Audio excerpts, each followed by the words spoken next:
Hello again, it's Lock Noob, and in this video I want to show you my top 10 pieces of lock picking equipment that I think that new lock pickers should probably avoid. That isn't to say that I don't think new pickers could enjoy some of this kit, but I know that I regretted buying this stuff early on in my hobby. Right, first off, cheap plastic credit card pick sets like this to learn lock picking with. That isn't to say that these can't be fun. And they are definitely usable. You can absolutely use these to pick locks. However, for the same price, if you are on a budget and you don't know if you want to really carry on with the hobby of lock picking, you're probably better off buying a cheap set of Chinese picks like this for roughly the same amount of money. Super Thin Pin Tumbler Jigglers. These work by replicating the bitting of a key. Without knowing what the key looks like, well, you have an awful lot of choices to try to jiggle your locks with before you get close to being able to pick a lock. Even then, you're not guaranteed. That isn't to say that they don't work, they absolutely do. Here you can see me jiggling a see-through padlock, and here a Euro cylinder with security pins. Why wouldn't I recommend these to new pickers? Well, the amount of experienced pickers I know who've owned these and snapped them because they are very, very thin and therefore very fragile is pretty numerous.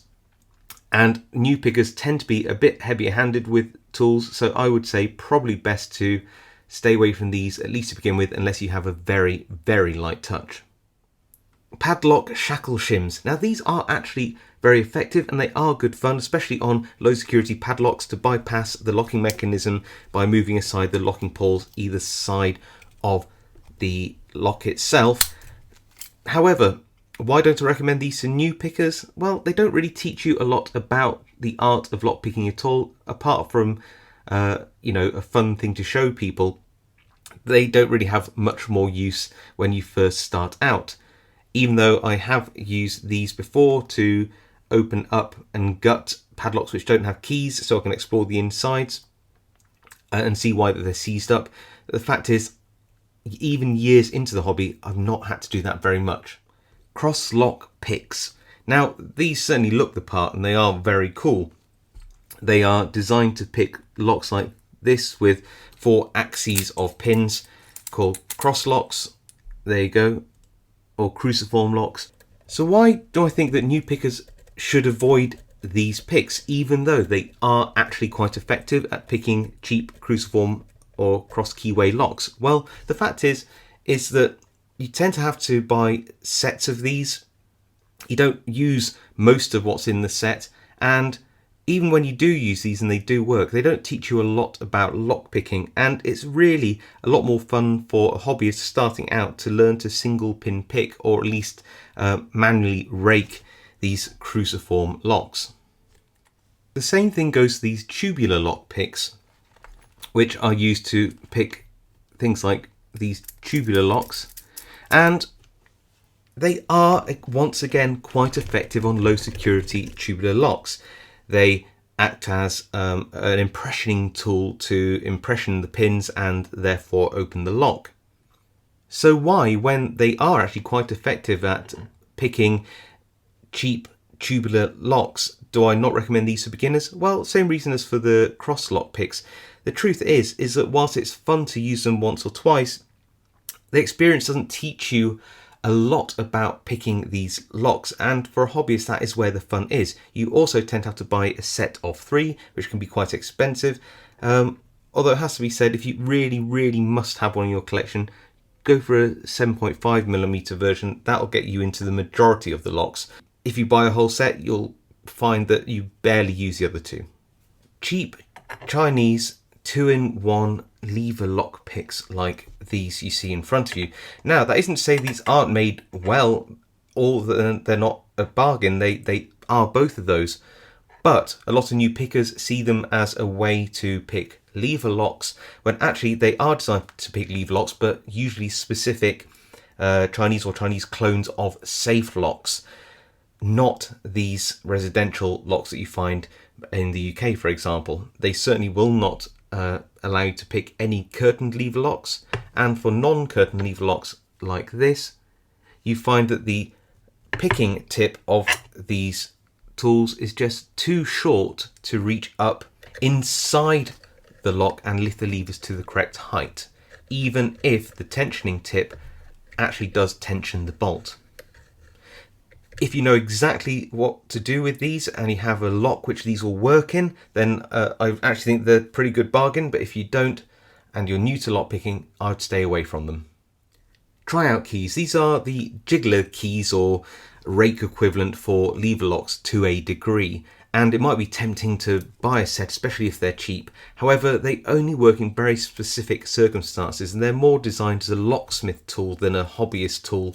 These work by lifting the levers to a specific height, and you would try out a number of these to see if you can open a particular lock. That being said, they will not open curtained lever locks, and they certainly won't open every non-curtained lever lock, depending on how many levers are in it and what number of levers they're actually designed to pick.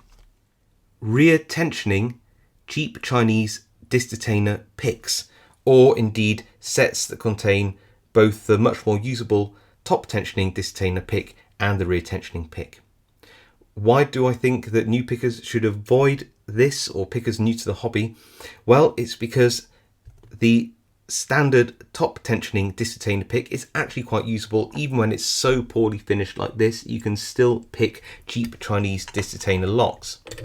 Conversely, the rear tensioning tip can't even fit inside the disc detainer locks without some heavy modification, and that's something a lot of new pickers just won't have the knowledge to be able to do, especially at the beginning of their lockpicking career. Especially I would avoid it, since the perfectly cheap and usable top tensioning disc detainer pick is just so useful.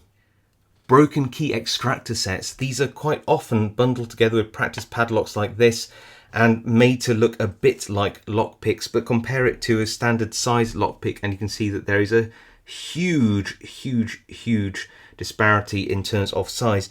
Also, they are not lockpicks. They are only used to remove broken keys from locks with their sharp hooks. That's their only purpose, and new pickers should certainly be aware that there is quite often some misadvertised sets which make it look like these are much bigger and that they are lockpicks.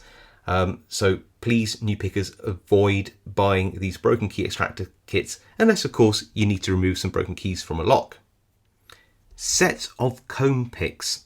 Why do I think that new pickers should avoid these? Well, despite there being upwards of 10 different profiles in these large kits, they only work on a set of locks with very open keyways like this one, albeit that they are very effective.